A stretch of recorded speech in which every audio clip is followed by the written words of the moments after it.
Bonjour, bonsoir. Aujourd'hui, j'aimerais vous présenter deux des scénarios négatifs qui guettent le Cameroun, qui ont pour acteur principal l'armée camerounaise, parce qu'elle va jouer un rôle crucial, très central. Je ne parlerai pas des policiers ou de ces gendarmes qui torturent et oppriment le peuple, car je peux vous assurer, mes chers compatriotes, qu'ils ont plus peur de vous que vous n'avez peur d'eux. Ça, je peux vous le garantir. Et si vous ne me croyez pas, laissez-moi vous rappeler qu'ils s'arrangent très souvent à venir en retard ou même à ne pas venir lorsque vous les appelez en disant que des voleurs armés sont chez vous. Rappelez-vous de leur réaction. Hein. Ce sont des médecins après la mort. Hein. Oui, mais croyez-moi, leur extrême violence envers le peuple innocent est moins profonde que leur peur du peuple debout qui se soulève. Le plus important, en fait, c'est qu'il existe une partie importante de ces policiers et gendarmes qui détestent profondément leurs collègues tortionnaires, qui ont honte de leur uniforme et qui aspirent à ce que tout ceci change. Ça, je peux vous l'assurer. Et moi, je veux parler à ceux-là aujourd'hui, ceux-là qui veulent un Cameroun meilleur, qui veulent une police meilleure, une gendarmerie meilleure et respectueuse du peuple. Aujourd'hui, je veux parler aux éléments de sécurité les plus importants dans le mouvement pour le changement, l'armée camerounaise. Car à ma connaissance, dans tous les pays où l'armée est intervenue pour créer un changement de régime, je n'ai pas vu la police ou la gendarmerie se soulever contre l'armée afin de défendre le régime. Ni la gendarmerie ne s'est jamais mobilisée, à ma connaissance, dans un coup d'état militaire en Afrique pour protéger une ville ou un dirigeant déchu du rouleau compresseur d'une armée. La police et la gendarmerie sont toujours soumises au coup d'état militaire. Et pour leur défense, je peux les comprendre en partie, c'est aussi inconscient, car une de leurs faiblesses est la position hiérarchique que leur formation leur a inculquée. On ne peut pas gagner un combat si en partant on estime être incapable de le gagner, car s'estimant inférieur à l'adversaire. Donc, je ne parle pas de la police ni de la gendarmerie, parce que eux, même dans leur position, ils ne le savent pas encore, mais c'est des soumis et des conquis. Que ce soit par l'armée, que ce soit par le peuple. Mais avant de débuter, la vidéo d'aujourd'hui, je peux vous dire, sera un peu plus longue. Pour ceux qui m'écoutent et qui apprécient en bien ou en mal mon contenu, vous savez au moins qu'il est réfléchi et structuré. Si vous êtes honnête, vous avouerez que vous en sortez au moins avec quelque chose de plus. Car je ne suis pas dans l'insulte ou le commérage personnel, je suis dans la compréhension de la dynamique stratégie politique, sociale, économique et sécuritaire des sociétés et du peuple. Alors, je vous invite à écouter cette vidéo jusqu'au bout. Que ce soit en mangeant, en faisant la vaisselle, voire même en vous douchant ou en faisant du sport. Ça vous regarde. Mais je peux vous assurer que vous allez la trouver intéressante et qu'il y aura des choses importantes pour vous. Alors, n'hésitez pas à cliquer sur le pouce j'aime en bas ou à adhérer à souscrire ou à adhérer à cette chaîne. N'hésitez surtout pas à mettre vos commentaires. Positif, négatif, insulte, on s'en fout. Mettez-les parce qu'ils m'aident et ils me donnent la force, en fait, à continuer à partager ces vidéos, se lever tôt le matin, se coucher tard le soir, écrire. Vous me donnez la force et j'ai besoin de ces signes-là pour savoir que je parle à des gens et que je ne parle pas tout seul. Pour revenir au sujet d'aujourd'hui, vous savez, je me rappelle que quand j'étais enfant, j'avais eu une relation très difficile avec mon père. Très difficile en mon sens, du moins, parce qu'il y a toujours pire. Mais je ne rêvais que d'une chose, de me libérer de ce que je jugeais être la tyrannie que je vivais. Pendant que j'étais sous son toit jusqu'à l'âge adulte, j'étais incapable de m'en libérer car je le croyais tout puissant, omnipotent. Omnipotent parce que parfois je faisais quelque chose, j'étais sûr que c'était en cachette. Mais il savait toujours et me punissait. Mais un jour, j'ai découvert en fait qu'il n'était ni le plus puissant, ni le plus fort du monde, ni omnipotent. Alors mon subconscient a été poussé vers la recherche de la liberté. Et pris en effet, alors j'ai commencé à me rébeller. Très tôt. Ce qui a compliqué notre relation. Vous pouvez avoir la naïveté de croire que ce scénario n'arrive qu'aux enfants, mais je peux vous assurer qu'il arrive aussi aux adultes. Et qu'à travers l'histoire, il est toujours arrivé dans les sociétés où des relations tyranniques entre ceux qui dirigent et le peuple. Que ce soit un employé qui se rébelle, ou se venge de son ancien patron devenu subitement son subalterne, ou une femme battue qui se rébelle lorsqu'elle constate que son tyran d'époux est devenu faible, ou encore des militaires qui se rebellent lorsqu'ils découvrent que le président qu'ils croyaient tout puissant, omnipotent, omniscient, dont ils avaient le plus peur, est devenu un vieillard faible et un lion sans dents. Alors aujourd'hui, je veux vous parler à vous, mes chers militaires. Oui, à vous, mes chers militaires, qui ont soif de changement. Parce qu'il y en a dans l'armée aujourd'hui qui bouillonnent, qui sont fatigués d'une hiérarchie de vieillards, de jeunes incompétents, qui les envoient sous-équipés à l'abattoir dans les conflits que nous on vit au Cameroun maintenant. Ou encore qui les paient de façon indigne. Manque de formation, manque de valorisation. À vous, mes chers militaires, qui, dans les rangs de l'armée, avez honte du comportement illégal et indigne de vos collègues et du comportement illégal et indigne de la police et de la gendarmerie. Vous qui avez le plus un amour profond du drapeau sur votre uniforme que du pouvoir qu'elle vous confère. Vous, chers militaires, qui avez un amour profond pour le peuple camerounais et qui aimeraient retrouver la dignité du statut du défenseur de la nation, afin de retrouver l'amour et le respect de votre peuple. Le moment viendra. Vous constaterez qu'en réalité, Yaoundé a perdu son lion. Que le vieux lion a perdu ses dents. Et que le vieux lion n'est plus. Le moment viendra, vous constaterez que le lionceau qui a pris sa place, en réalité, vous l'avez jamais respecté. Alors, il viendra à l'esprit de certains d'entre vous de vous rebeller. Il viendra à l'esprit de certains d'entre vous de vouloir régler leur compte. Il viendra à l'esprit de certains d'entre vous de la possibilité d'incarner un quelconque changement. Je vous demanderai d'être patient, de ne rien faire pour le moment par vous-même, de vous ranger derrière Maurice Kamto, de vous ranger derrière Maurice Kamto et derrière le peuple. Mais surtout, de nous éviter deux scénarios, dont le scénario à la gabonaise, qui, je vous le dis tout de suite, va mener le Gabon vers un autre coup d'État à cause des échecs des rebelles actuels. Et de nous éviter le scénario au pays de l'AES, avec leur série de coups d'État, leur pays partitionné et les souffrances innombrables du peuple, de leur peuple en ce moment. Alors, je vais vous expliquer les deux scénarios. C'est quoi le scénario à la gabonaise? Vous savez, le Gabon, les Gabonais ont commis une erreur. Par lâcheté et par laxisme. Ils ont commis l'erreur, mais par lâcheté et par laxisme, mais surtout par vanité et par orgueil, par ego. Ils ont commis l'erreur de se retrouver dans la situation où ils devaient choisir entre la peste et le choléra face à Ali Bongo. Tous les deux des purs produits du système Bongo. C'est un peu ce que le RDPC veut nous faire en ce moment, en éliminant Maurice Kamto et en sélectionnant ses 11 apôtres.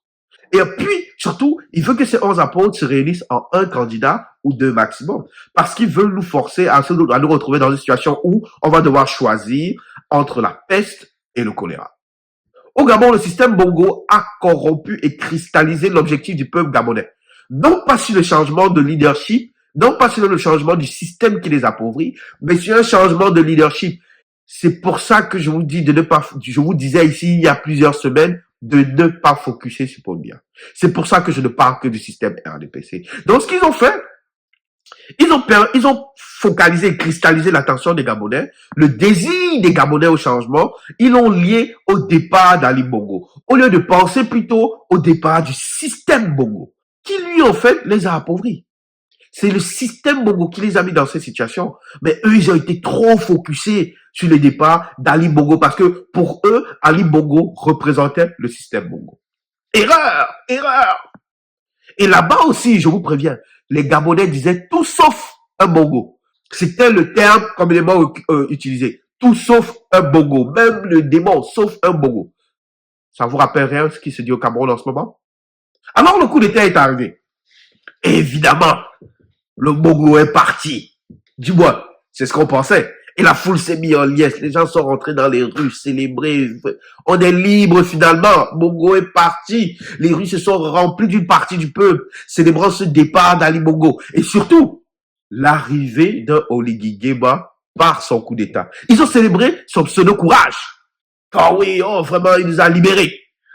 Et dès ce moment présent, quand j'ai vu cette réaction-là, quand j'ai lu sur l'individu, j'ai prédit à tous ceux qui m'écoutent que ce changement au Gabon sera un échec. Ce changement au Gabon sera un échec. Et pire, il risque fort de mener, et moi, la probabilité aujourd'hui, je la mets à plus à 60% à un autre coup d'État. Parce que, en réalité, l'objectif du peuple, le besoin du peuple ayant été corrompu par leur obsession du départ du nom Bongo et non pas du système Bongo, les Gabonais ont oublié tous les scandales qui sont reliés à son successeur actuel. Son enrichissement gluttoneux, on le surnommait le milliardaire de l'immobilier durant les années Bongo. Les gens ont oublié que Nguema, lui, c'était le garde du corps rapproché de Omar Bongo dès son plus jeune âge. Les gens ont oublié que Nguema, même s'il ne porte pas le nom Bongo, c'est le cousin d'Ali Bongo. Par conséquent, le système Bongo n'est jamais parti. Il est toujours là et vous allez le découvrir. En réalité, c'est comme un clan, c'est une branche du système qui a repris le pouvoir comme dans toutes les familles qui connaissent les secrets des uns et des autres. C'est une branche du système qui s'est rebellée contre la branche principale du clan Bongo, représentée par Ali Bongo. Et d'ailleurs, même vous pouvez constater, comme dans toute famille, quand on a des problèmes, on s'assoit, on discute, on crève l'abcès et on laisse aller. Donc, c'est pour ça que les Bongo, les Ali, sa femme, son fils, ils ont tous été libérés.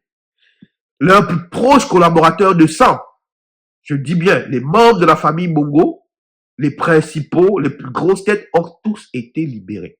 Et en silence. Les gens sont surpris, sans surprise pour moi, puisque je l'avais prédit. Au Gabon, la puissance du sang est très importante, très présente dans leur culture. Mais les Gabonais doivent aussi savoir que la malédiction liée à la puissance du sang dans les clans dictatoriaux est tout aussi présente. Et je peux vous prédire un coup d'État au Gabon, qui pourrait être même mené par la branche Bongo qu'on vient de libérer. L'échec d'Oligui Nguema sera inévitable, car il n'a ni la compétence pour diriger un pays, ni l'intégrité et l'amour du peuple pour le faire. Mais plus important, les militaires sont formés et formatés pour exécuter des ordres.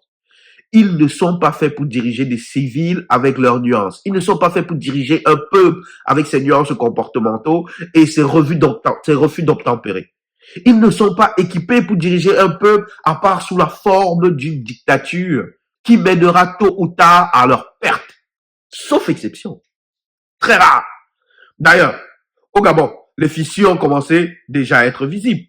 Parce que, en passant, dès le début même, de la prise de pouvoir de M. Nguema, il a dit quoi? Il allait laisser le pouvoir aux civils. Et subitement, le je vais laisser le pouvoir aux civils est devenu je suis le civil là, à qui je vais laisser le pouvoir. Puis suivra la répression silencieuse de l'opposition, les menaces faites à l'opposition, les exils, les mises en prison, toutes silencieuses. Mais ça avait déjà commencé dès la répression, l'état d'urgence. Puis suivra des fissures qui apparaîtront lors de sa campagne électorale. Ou une campagne électorale sans créativité. Il va prendre exactement le slogan de Omar Bongo.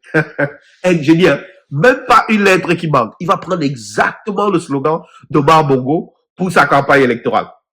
Même en plus, il va reprendre certains principes dans les projets, certains projets dans la dynamique. Ce qui démontre déjà que la personne, avant son coup d'État, n'avait jamais pensé au Gabon de demain. Ça démontre que Oligui Nguema, je vous le dis, avant son coup d'État, il ne savait même pas à quoi ressemblerait le Gabon de demain. Il n'avait aucune vision propre à lui pour le Gabon et les Gabonais. Donc, il a juste été un leader opportuniste. Il avait des velléités envers Ali et la branche Bongo. En étant membre d'une faction du système Bolo qui voulait simplement en découdre avec la branche principale. Un Bongo a remplacé un autre Bongo, même s'ils ne portent pas le même nom. Et évidemment, les autres fissures qui vont suivre vont mener à leur échec. Vous voyez, des promesses sans plan d'action crédible, des promesses irréalisables. D'ailleurs, c'est son incompétence. C'est son incompétence. Et l'autre signe qui était très visible dès le début de sa prise de pouvoir, c'est son discours sur les étrangers.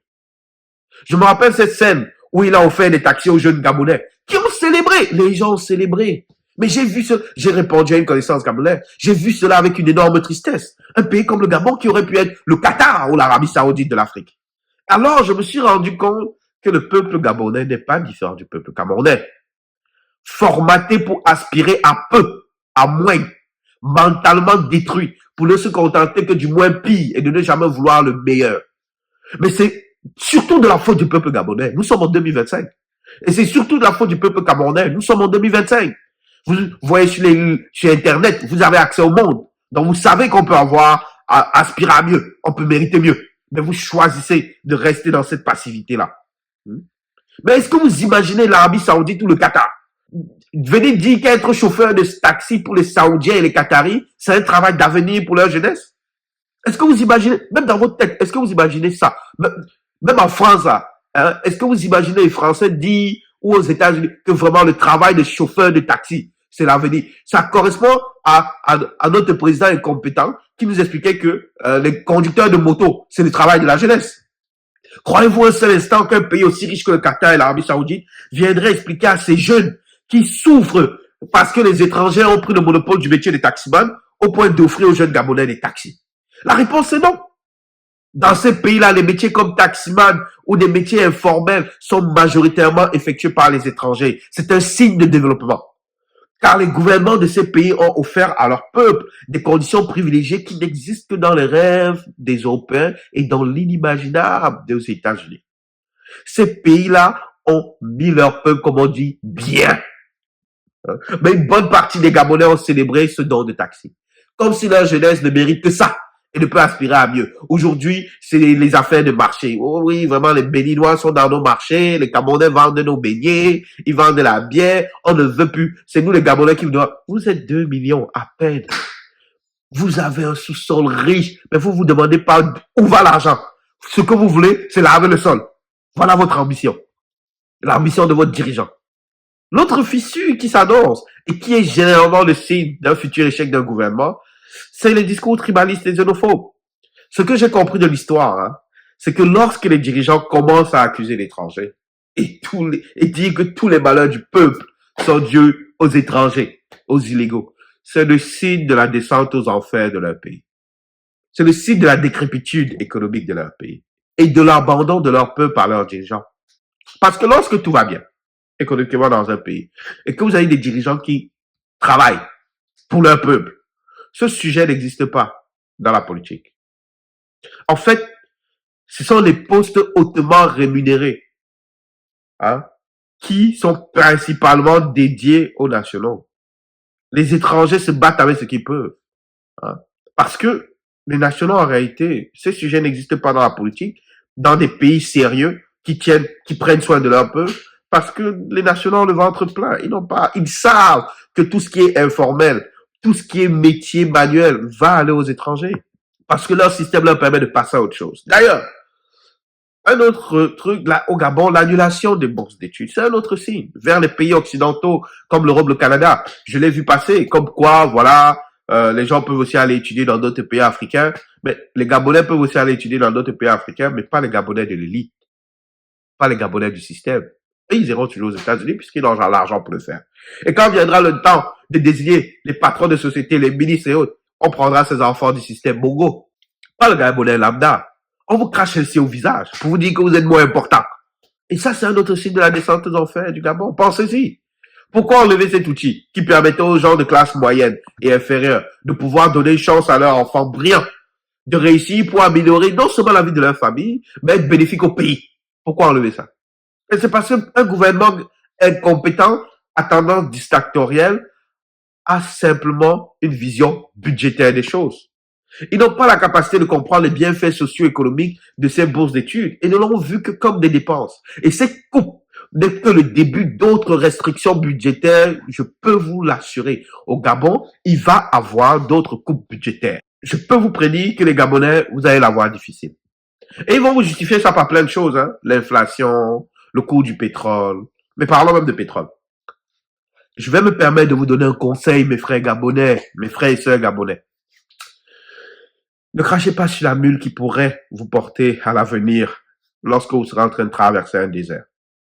Et surtout, ne dites pas à une rivière qui a l'eau propre, rivière, je ne boirai jamais de ton eau. Parce que je peux vous garantir d'une chose. Le pétrole, là, sur lequel vous comptez, là, sa valeur va drastiquement baisser d'ici les 15-20 prochaines années. Et vu que vous avez choisi un autre bongo pour vous diriger, donc vous êtes reparti pour un autre 10-15 ans sous un bongo, ce sera le désert. Alors faites attention à la façon dont vous traitez les autres. Faites attention à la façon dont vous traitez les autres Africains aujourd'hui, parce que demain, ça peut être vous qui vous faites traiter ainsi chez eux, parce que vous aussi, vous allez vouloir chercher à sortir de ce désert créé par un autre Bongo. Vous allez vouloir sortir de votre pays pour aller dans d'autres pays, vous battre. Et comme vous les traitez comme des parasites aujourd'hui, vous serez traités comme des parasites demain. Faites attention. Je vous le dis avec amour. Soyez prudent dans vos commentaires. Soyez prudent dans ce que vous défendez. Ne vous laissez pas embarquer par le système. Parce que le Cameroun devrait apprendre de ce qui se passe au Gabon. Parce que ça peut nous arriver. On peut avoir un autre Oligui Nguema comme Gongo qui vient prendre le pouvoir. On doit se battre contre le système RDPC. Et tous ces éléments, pas les affaires en Paul Biya doit partir. Et ils vont essayer de nous passer quelque chose là. Donc, je vous le dis, il faut qu'on apprenne de ce qui se passe autour de nous. Parce que ce qui va suivre le RDPC, c'est un système dictatorial. Et tous ceux qui se sont opposés au changement par le peuple, tous ceux qui ont rejeté la candidature de Maurice Kamto seront complices de l'établissement de ce système dictatorial parce qu'ils le savent que c'est un système dictatorial. Mais ils sont lâches et ont plus peur de se battre pour la liberté de leurs enfants. Le pire, c'est qu'ils empêchent les autres de le faire. Le Cameroun aussi devrait apprendre de l'AES. Qui entend encore parler de ce monde merveilleux qui est devenu le Mali, le Burkina Faso, je pense que c'est la Guinée. Oubliez la propagande. Utilisez vos têtes. Je l'avais prédit. Aucun pays de l'AES n'a amélioré de façon générale les conditions de vie de leur peuple. Aucun. Jusqu'aujourd'hui, tout ce qu'ils vont nous prendre, c'est des excuses. Thomas Sankara, sous embargo, il a construit la ligne ferroviaire qui traverse son pays. Thomas Sankara, sous embargo, son pays, il faisait partie des premiers pays à avoir des femmes ministres. Thomas Sankara, sous embargo, il a élevé la qualité de vie de son peuple. Certains capitaines, colonels, vous allez faire face à la tentation de réaliser un coup d'État et de prendre le pouvoir présidentiel. Parce que vous aussi, vous en avez marre. Vous allez faire face à cette tentation, ça va vous traverser l'esprit de pouvoir laisser. Je vous demande d'être patient. Je vous invite à penser au peuple camerounais et surtout à vous rappeler que une rébellion isolée, opportuniste, égoïste, sans leader visionnaire, intègre qui a à cœur le bien-être du peuple, mènera au mieux, au même échec qu'on commence à voir au Gabon ou dans les pays de l'AES et dans plusieurs autres pays africains qui ont fait ce type de rébellion-là. Au pire, cela créera une large fracture entre le peuple et vous. Plus, ça va vous ouvrir la porte à une série de coups d'État. Un autre soldat va venir prendre les armes contre vous et votre famille. Et ça va fracturer le pays. Nous n'avons pas cette uniformité, apparente comme au Gabon. Ça va fracturer le pays. Donc, il faut établir un front solide derrière le peuple. Il faut établir un front solide derrière le candidat civil porté par la volonté du peuple, qui vous permettra non seulement de grandir dans l'estime du peuple, mais au-delà de cela, vous évitera l'implosion ou une fragmentation du Cameroun et une série de guerres et de conflits perpétuels. Je vous en prie, chers soldats, je vous invite à bien réfléchir. Je sais que le niais, même le niais souffre, comme on dit. Même le niais souffre. Soyez patients. Restez préparés à défendre le peuple, mais surtout, rangez-vous derrière le candidat que le peuple a choisi.